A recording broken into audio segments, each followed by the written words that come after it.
Hey, j'espère que vous allez bien. Moi, je vais très très bien. Bienvenue dans un nouveau ancien sur ma chaîne YouTube. Aujourd'hui, on se retrouve pour une story time. Aujourd'hui, je vais raconter le jour où j'ai eu mon accident de voiture, que j'ai failli mourir. On m'a réanimé 3 fois, les gars. 3 fois. Je dirais pas 4 parce que la première, ils m'ont dit que c'était pas une réanimation totale. Bref, je sais pas comment l'expliquer. En gros, je mets dans le contexte.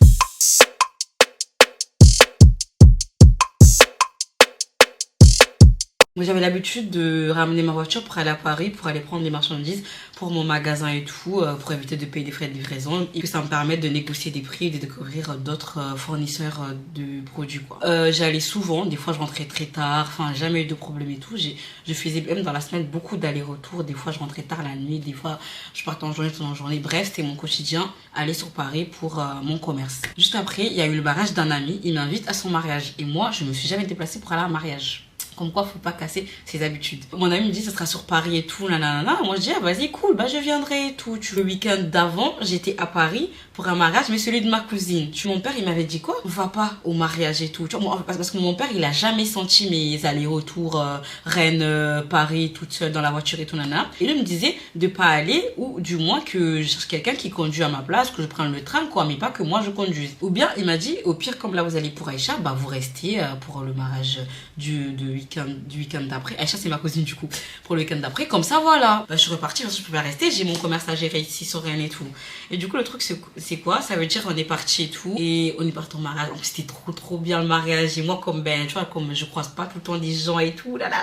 J'ai vu des gens de chez moi et tout. Genre, j'étais trop contente de voir les gens et tout. Vas-y, je trouvais des copines et tout, des anciennes connaissances et tout. C'est là en mode, ah, c'était le feu et tout. Franchement, quand je vous dis, un truc, quand c'est écrit, c'est vraiment écrit. Il y a eu trop de péripéties. Vraiment, il fallait que ça arrive, quoi. Il fallait que ça arrive. Parce que du coup, on était chez une tata à moi, où on s'est préparé et tout, nanana. Bah, du coup, bah, on est parti là-bas. Et le lendemain, il fallait qu'on parte. Et moi, en gros, j'ai mis une annonce sur Blablacar pour prendre des gens, comme j'ai fait à l'aller, quoi. Je ramène des gens, en fait. Ça me permet d'équilibrer au niveau budget pour les allers-retours. Du coup, je mets une annonce et j'ai mis une première annonce le matin. Et au final, j'ai ma cousine qui était aussi au mariage de cette amie-là. Je devais l'amener à la gare et tout là. Du coup, j'ai dû annuler. Premier péripétie. On a annulé ce Blablacar et du coup, je mets un autre vers midi. Parce que là-bas, il fallait qu'on sorte tôt le matin et que midi, on soit sur Rennes. Quand je partais prendre ma cousine et tout là, bah, j'ai dit, bah, on partira pas le matin. Et là, ça a cassé la story time. Là, je suis tombée, gars. J'ai mal. Est-ce que c'est un signe de Dieu encore? Mais là, j'ai mal. Bah, du coup, au final, ben, j'ai dû mettre un autre Blablacar parce qu'on partait pas tôt le matin, mais vers midi. Écoutez bien. Et là, vers midi, je sais plus c'est passé quand encore, mais on repartait pas. Midi, on a perdu nos cartes bancaires, ou je sais pas, j'étais moi et ma soeur. Je sais plus, mais bref, on est parti à midi, on a mis un autre vers 16h et tout, nanana. Ça veut dire, bah, celui-là c'était ok, on part et tout. Et on a eu le sentiment qu'on a oublié quelque chose. On savait pas c'était quoi, voilà. On a eu le sentiment qu'on a oublié quelque chose et tout, nanana. Et il y avait des trucs qu'on allait ramener, on les a plus vus. Je veux dire, j'abusais et tout, mais franchement, pour moi, tout ça, c'était des signes en fait. Bref, et du coup, on partait et tout, et là, on a eu un couple qui s'est rejoint à nous pour le Blablacar et tout. On partait mettre l'essence et on voyait plus nos cartes encore. Genre vraiment, en fait, il y a eu trop de signes. Je donne un indice encore. Genre, ma soeur, moi, j'avais, là, ça, c'est une nouvelle caméra, mais j'avais une ancienne caméra. Faut savoir que ma soeur, elle a jamais touché à ma caméra, sauf ce jour-là. Je sais pas ce que dans sa tête, elle s'est dit, ah, en fait, elle a une caméra à la maison. Du coup, elle l'a sortie, elle avait la caméra tout le long de la journée, elle avait la caméra. Elle filmait un peu tout et tout. Du coup, elle l'avait. Même quand on était à la station de service, elle l'avait sur elle et tout, nanana. Au final, notre solution, on a payé et tout. Je sais plus, j'avais dit à quelqu'un de payer, je donnais l'espèce. Bref, je sais plus, mais voilà. Bref, on a mis le carburant et tout, nanana. On part. Et là, on part et tout. Ça s'était bien passé. Sur le chemin, ma cousine nous a pu savoir du coup, on était où, nanana. Et c'était un truc, genre, vraiment, c'était trop bien et tout. On part et tout. Le mariage, c'était bien. Donc, franchement, bien. Et la chimie passait très bien avec le couple Blablacar qu'on a pris avec nous. J'avais des bonbons et tout. En fait, ça a commencé.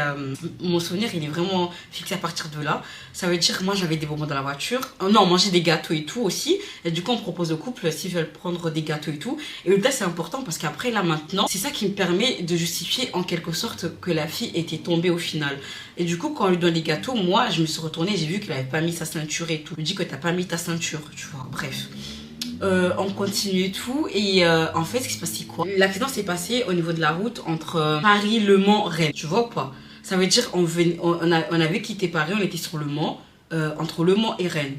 Voilà, mais direction Paris vers Rennes, tu vois. Et là, au loin, je vois quelqu'un qui est appuyé sur ma droite au niveau de l'autoroute. On roule à 130 km/h au niveau de l'autoroute.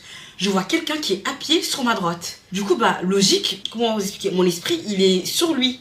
En plus, on en rigole, genre, je me dis, mais il est fou, lui, tu vois. Mais tranquille, il est sur ma droite, moi, je suis sur la gauche, tu vois. Et en fait, au niveau de la route, c'était une route comme ça.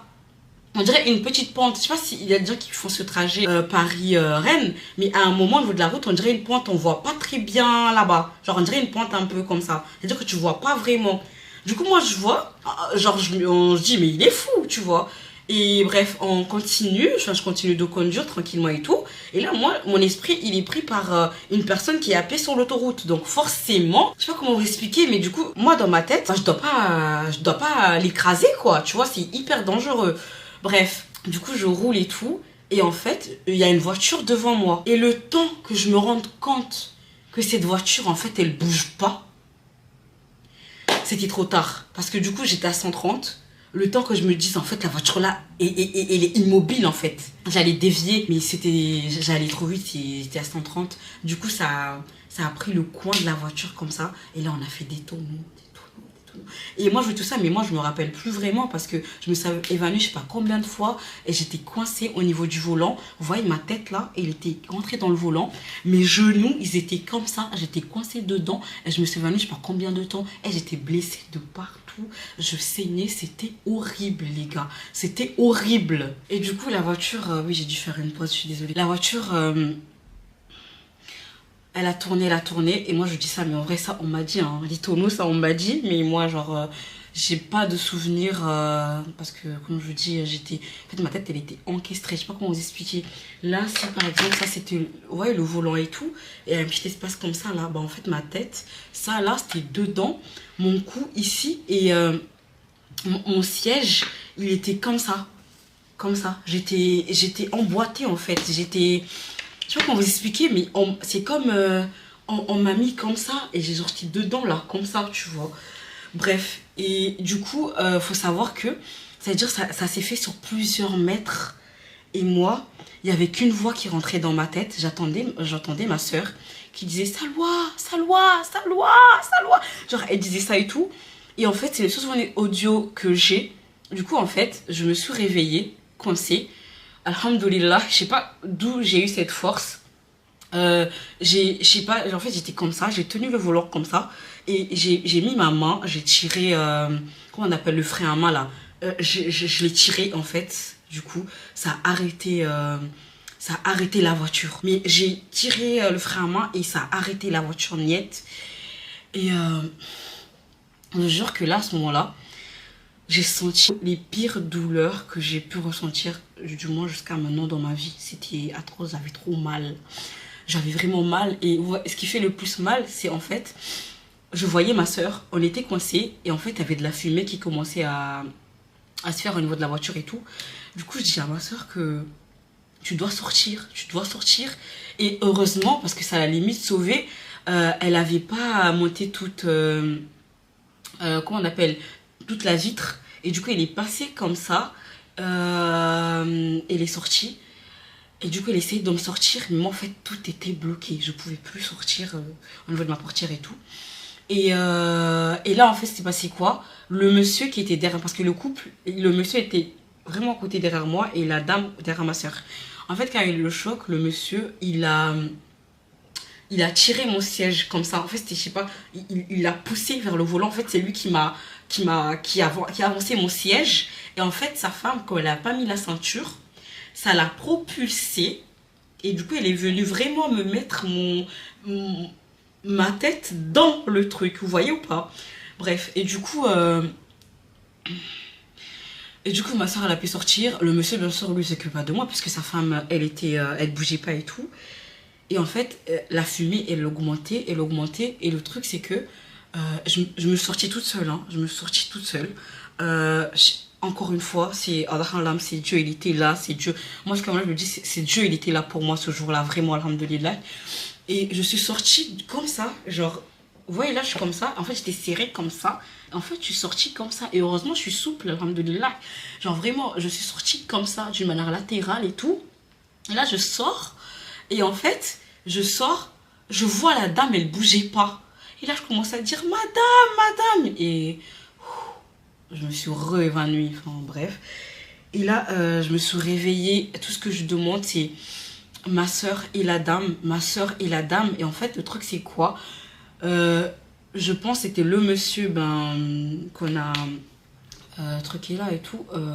Le monsieur, en fait, il me bougeait tout. Et je lui dis, me bougez pas, me parlez pas. J'ai vraiment mal, j'ai trop mal, monsieur, j'ai mal. Et en fait, j'arrivais même pas à parler. Et en fait, je glissais 2-3 mots et je repartais encore. C'est-à-dire, je me révanouissais, tu vois. Et du coup, je sais pas, il me bouge et tout. Et moi, à chaque fois que j'arrivais à prononcer quelque chose, je leur disais, j'ai mal. Et je leur disais, montez-moi les pieds et tout, tu vois, nanani. Je sais pas, ils m'écoutaient pas, je sais pas, mais ils m'écoutaient pas, bref. Et après, il y a eu la gendarmerie qui est arrivée, genre juste après. D'ailleurs, vous allez comprendre à la fin pourquoi elle était là juste après. En fait, c'était même pas pour nous. Et bref. Et du coup, ils sont venus et tout. On m'amène à l'hôpital. Là, j'ai sauté beaucoup d'étapes parce que, vas-y, bref, on nous amène à l'hôpital et tout. Il faut savoir que ce jour-là, on vit du racisme quand on est noir. Hein. J'en ai vécu des petites histoires racistes et tout, j'en ai vécu.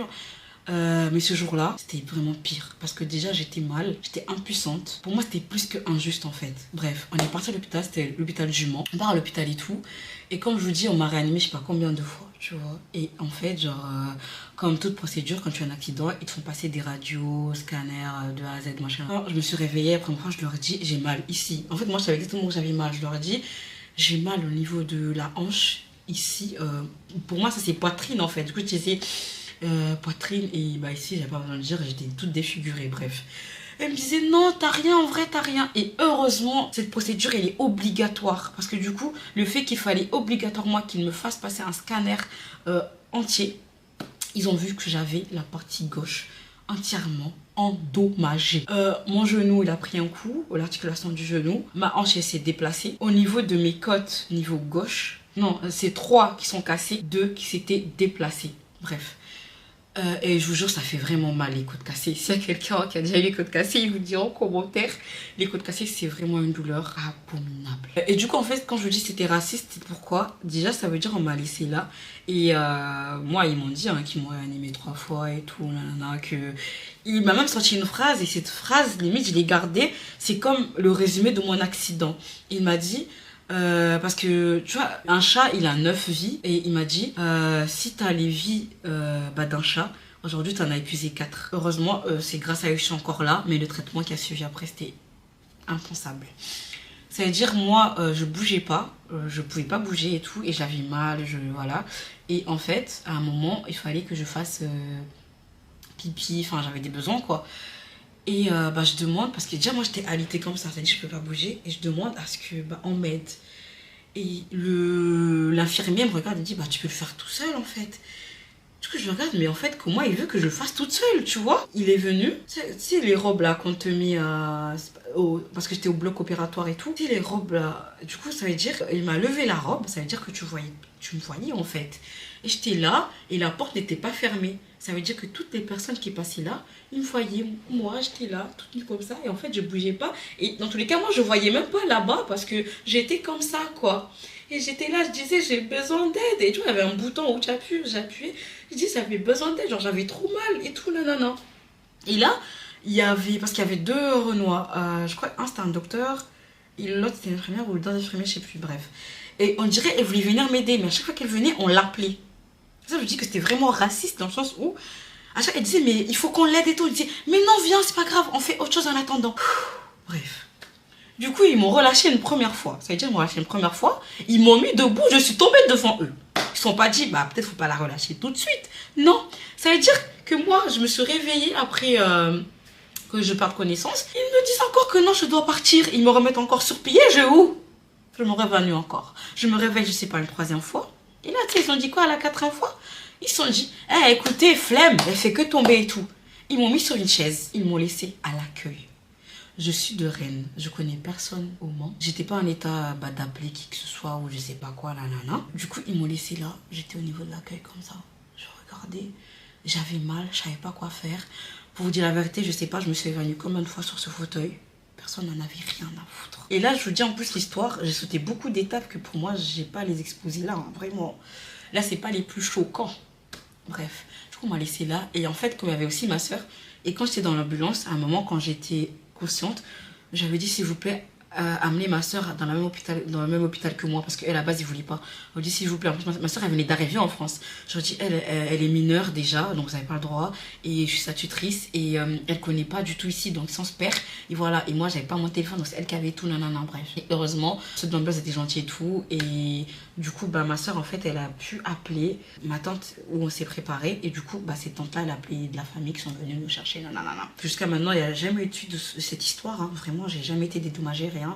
Ils m'ont dit que je dois être entendue comme j'étais pas consciente mais jusqu'à maintenant ça fait bientôt un an, j'ai jamais été entendue. Le truc c'est quoi? C'est que après on a découvert pourquoi le monsieur bah, il avait garé sa voiture parce que genre c'était pas un accident. La voiture c'est pas qu'elle bougeait pas, il l'a laissée là au milieu de l'autoroute, là on roule à 130 km parce qu'un camion avait rayé sa voiture. Il aurait pu la mettre sur une bande d'arrêt d'urgence, il aurait pu aller sur un arbre d'autoroute juste après et mettre la voiture. Non, il l'a laissée là, il l'a laissée là. J'ai l'impression que cette personne, c'est quelqu'un de connu ou quelqu'un qui a de l'argent, je sais pas, quelqu'un d'influent parce que l'enquête, comment elle se déroulait jusqu'à maintenant, je connais pas du tout l'identité de cette personne. Lui connaît toute ma vie, enfin il sait je suis qui, nanana. Moi je me rappelle toujours pas c'était qui. Ça me fait des différends entre le couple que j'avais amené parce qu'ils croient que moi on m'a dédommagé mais que eux non, alors que pas du tout. J'en suis encore comme ils m'ont laissé en fait, voilà. Bref, là ça va se couper, du coup je vais arrêter, même moi je suis pas bien. Du coup je fais des gros bisous, dites-moi en commentaire si vous avez déjà eu des cas similaires, j'espère pas parce que c'était vraiment horrible. Et on se retrouve à la prochaine fois pour une autre vidéo. Je vous invite à vous abonner si ce n'est pas déjà fait, à liker et à commenter et me dire ce que vous en pensez sur d'autres idées de vidéos. On se fait des gros bisous, à la prochaine.